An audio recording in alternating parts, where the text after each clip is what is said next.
जादुई जंगल की रोशनी। बहुत समय पहले की बात है। एक छोटी सी प्यारी लड़की थी अन्वी। वो अपने नाना नानी के गांव छुट्टियां बिताने आई थी। एक दिन वो तितलियों के पीछे पीछे भागते हुए एक अनजाने रास्ते पर पहुंच गई और खुद को एक जादुई जंगल में पाया। इस जंगल में पेड़ों की पत्तियां सुनहरी चमक बिखेरती थीं और हर फूल में से संगीत निकलता था। पक्षी इंसानों की तरह बात करते थे और रास्ते खुद ब खुद बन जाते थे। कहाँ आई हूँ मैं? अन्वी ने हैरानी से पूछा। एक चमकती हुई नीली तितली उसके पास आई और बोली, तुम नीलगिरी जंगल में हो। ये सिर्फ उन्हीं को दिखता है जिनके दिल में सच्चाई और जिज्ञासा होती है। अन्वी की आंखें चमक उठी।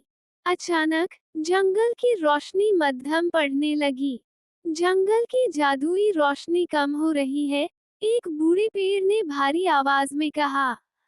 अगर सूरज डूबने से पहले इच्छा की घंटी नहीं बजाई गई, तो जंगल की सारी चमक हमेशा के लिए खो जाएगी। मैं मदद करूंगी, अन्वी बोली। नीली तितली ने कहा, घंटी तो चमकते पहाड़ की चोटी पर है, लेकिन वहां पहुंचने के लिए तुम्हें 3 परीक्षाओं से गुजरना होगा।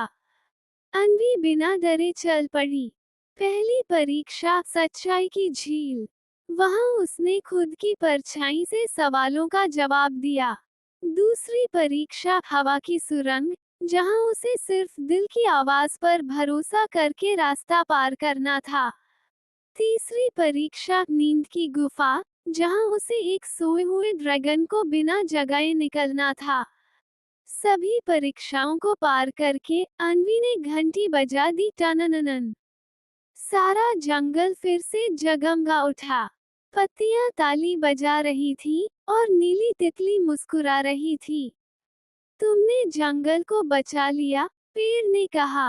अब ये जादुई जंगल तुम्हारा सच्चा दोस्त है और जब भी तुम चाहो, ये तुम्हें बुला लेगा। अन्वी मुस्कुराते हुए घर लौटी और उसे कभी नहीं भूल सका वो रहस्यमय जादुई जंगल जहां सपनों जैसी बातें सच होती थीं।